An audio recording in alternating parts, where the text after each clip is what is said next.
One of the devotees offered to show us around the ashram, a cluster of small whitewashed buildings and huts, all spotlessly clean and joined together in some cases by a covered passageway. The ashram was picturesquely situated halfway up the famous holy mountain of Arunachala. It was on this mountainside that the Maharshi took up his abode more than 30 years ago, and ever since then it has been his home.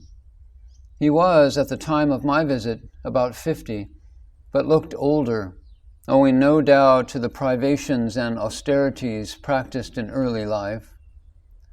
It was dark when we returned for the evening meditation, and most of the people not living permanently in the ashrama had left. The hall was compellingly still. The eyes of the Holy One blazed no more. They were serene and introverted.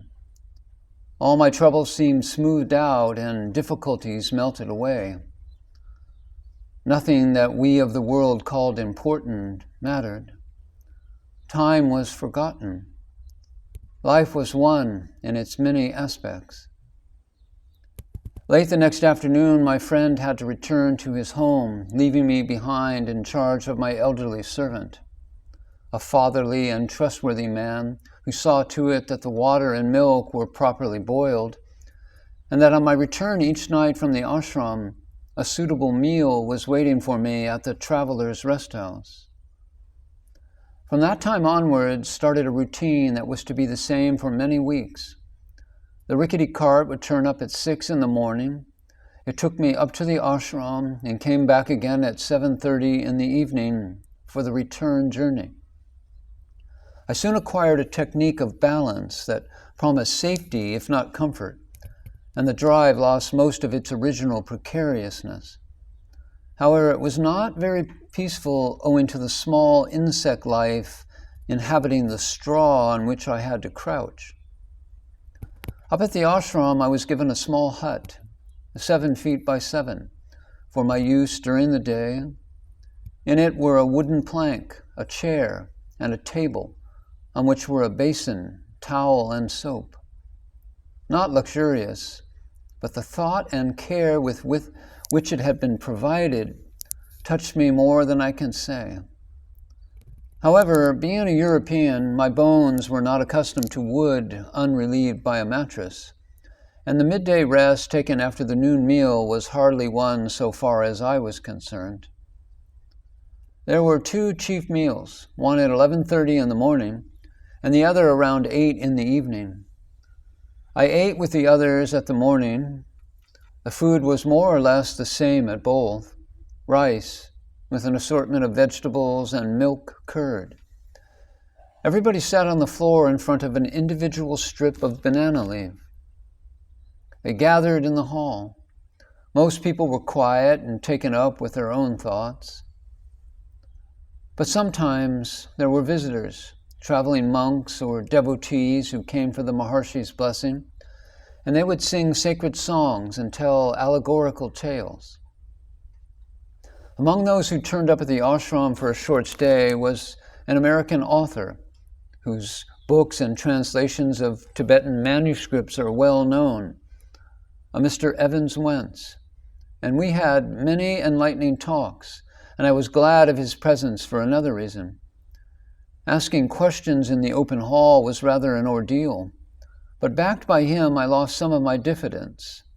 We pooled our problems and came to the Maharshi with them, trivial or profound. An interpreter was always on hand, for although the Maharshi understood English, he did not speak it with ease. He knew immediately, however, whether the exact shade of meaning had been accurately translated, and if not, he persevered until one had understood him completely. One day we brought up the question of guruship. Is it necessary for spiritual attainment to have a guru or spiritual teacher? The Maharshi ordered a certain treatise to be read, in which it was stated that, as in all physical and intellectual training, a teacher or instructor is sought, so in matters of spiritual, the same principle holds good. And he added, it is hard for a man to arrive at the goal without the aid of such a one.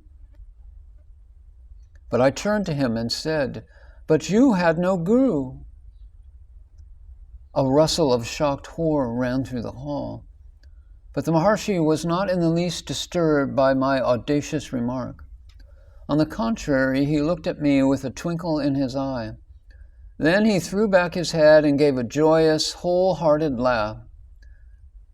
It endeared him to me as nothing else could. A saint who can turn the laugh against himself is a saint indeed. My companion next wanted a ruling on the vexing question of vegetarianism.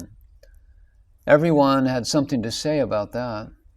The outcome boiled down to this: food affects the mind. Certain kinds make it more sattvic, peaceful, or vibrant. For the practice of any kind of yoga, vegetarianism is absolutely necessary. But am I asking if one could experience spiritual illumination whilst normally eating flesh foods? The answer was yes, but it was qualified by the injunction to leave them off gradually and accustom the body to the purer types of food. The Maharshi went on, but in any case, once you have attained illumination, it will make little difference what you eat. It is the early stages that are important. Since on a great fire, it is immaterial what fuel is heaped. Another problem discussed was that of the different kinds of yoga and the benefit of various methods.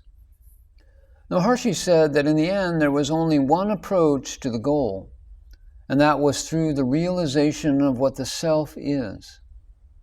Why waste time on the roads which at best will only lead to the final path? Better be on the path itself all the time and lose no precious moments. Meditate on the self, on that alone. There is no other goal, summed up what he said. The Maharshi's philosophy and teaching is the purest Advaita, non-dualism, as it will be seen in the next talk I had with him. You see, I had been in despair of ever getting the Maharshi alone. It is hard to unburden the soul before a crowd. But early one morning I came into the hall and found him there unattended, emanating a wonderful stillness and peace. I asked quietly if I might talk with him. He nodded, smiling, and sent for someone to translate.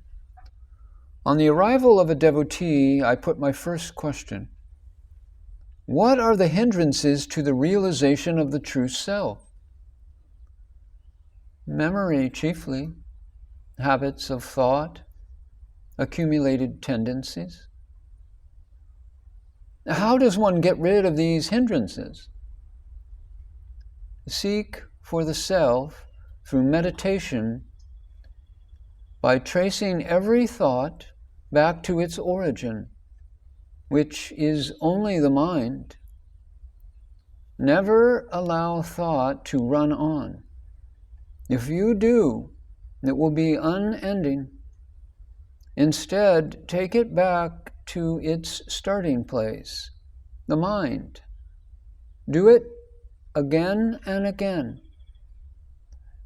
And the thoughts and mind will both die of inaction. The mind only exists by reason of thought. And stop thought, and there is no mind.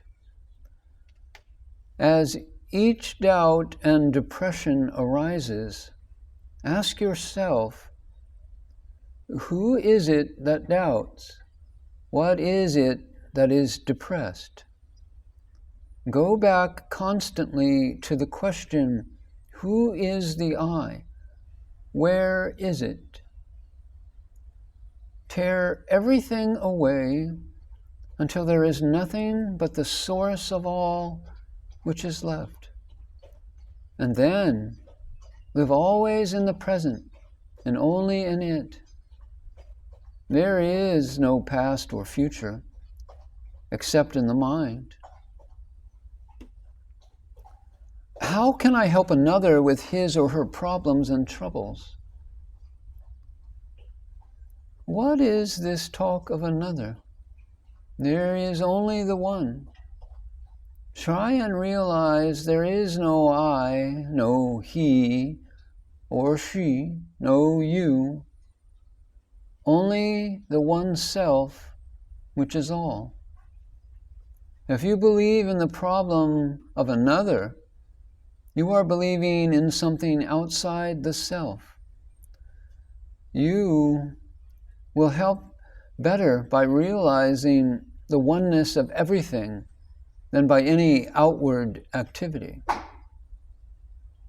The ego pertains to all the waking activities, the emotions and intellect. In deep sleep, the body is still, and yet the self is there.